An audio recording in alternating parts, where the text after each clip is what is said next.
guys, and welcome to Synergistic Horsemanship. Last week, actually, on our Facebook page, we had a question about how to clean boots.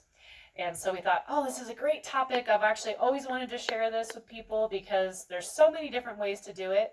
And so, of course, I have my own way of doing it. A lot of us use boots to protect our horse. And one of the things we want to do is make sure that those boots don't end up becoming damaging, either by having foxtails in them, thorns, mud caked in, anything along those lines, bacteria, funguses. So we have to actually make sure that we take care of this equipment as well. And I'm going to show some example of some caked on mud on these bell boots here. If you look up close, you're actually going to see that this mud is pretty on there. And believe it or not, this is just from riding in our arena and just from having the soil nice and wet so we don't get that dust. But if you rub your hands on it, it's pretty abrasive. And as these rotate around, that could actually scrape or injure the heel on the horse. And that's exactly what we're trying to avoid. And the same thing could happen on these boots. These I actually hose off almost every time after I'm done because it's a nice, just kind of slick material on the inside here. So it's really easy to just wipe down after every use.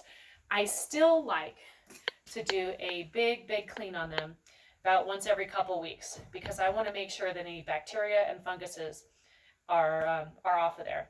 So my tools that I use, I grab a nice bucket here.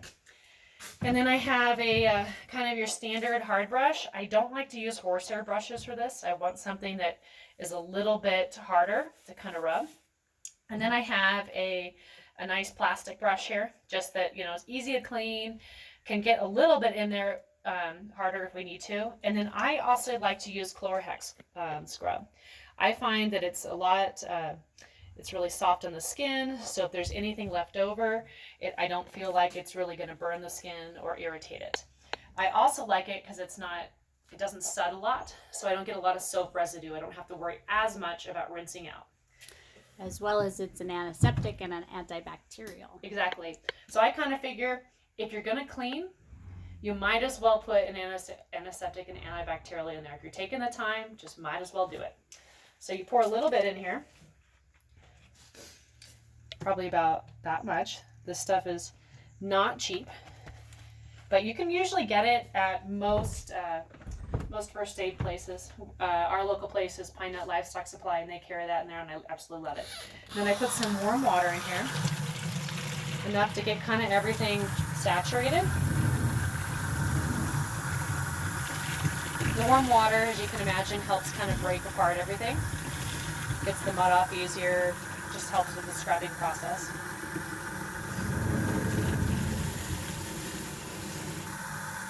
That's probably about enough water here. And I douse everything in here. And I, get in there with my fingers, right? And I just kind of try to scrape everything off as best as I can, making sure that everything's clean on both sides. And that the Chlorhex gets everywhere. And then I first take this plastic brush and I start scrubbing. And you'll see how the plastic brush really kind of starts getting the soap and the mud to start moving around. Like I said, they both have different purposes.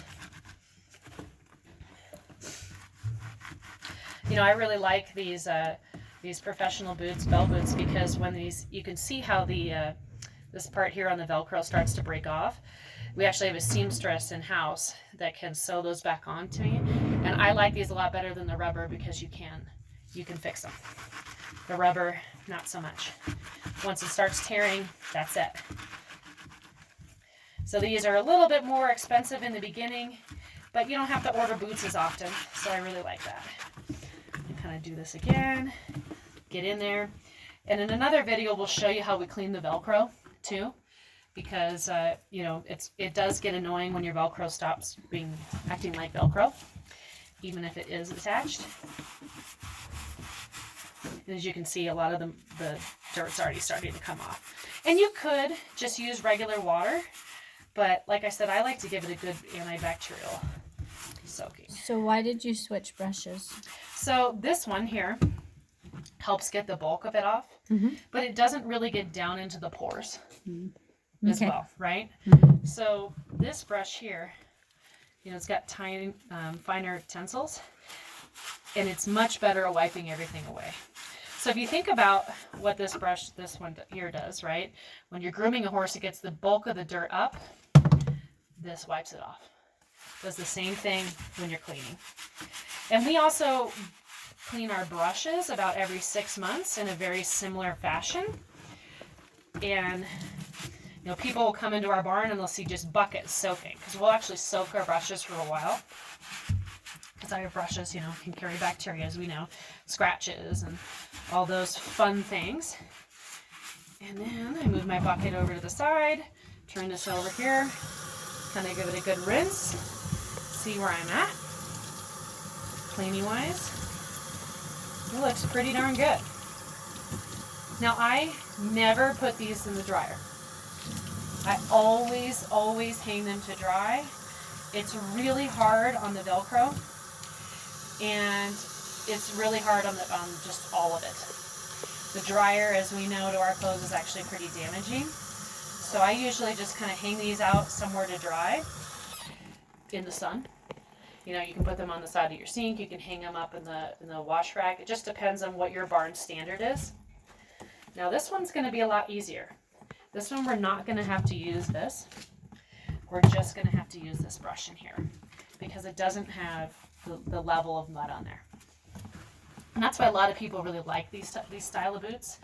I also like them if I'm going to be in an area where it's muddy and there's a lot of puddles, or if I'm jumping or doing something along those lines where I know that my boot could take on a lot of moisture. That's when I won't use a material like this, because then it just cakes moisture in around the horse's leg and just becomes this big soggy flopping, instead of something that just wicks easily. And you can see this is just so much easier to clean. Just give it a good rinse, kind of go in here. And you do want to submerge this for length of time in the Chlorhex just to make sure that it does, you know, get rid of the bacterial component that you were trying to get rid of in this for using it. So just scrub it really good, kind of check around, say is something under here. Yep, get everything out. Try not to damage my Velcro. And then move this over to the side and rinse it on out. You know, so the professional choice stuff will take a lot longer to dry than this will. And in the wintertime, if you don't have somewhere nice outside to hang it, just hang it inside in a nice heated room. That works too. Yep. And then we set this over here, and by tomorrow, it'll all be ready to go. And you can see that looks pretty darn clean on the inside. Mm-hmm. So if you guys have any questions or comments about that or suggestions, and if there's any other videos that you guys want us to put out there, just please let us know. We really appreciate the input, and subscribe to our channel, and we look forward to giving you guys more great info in the future. Thanks so much.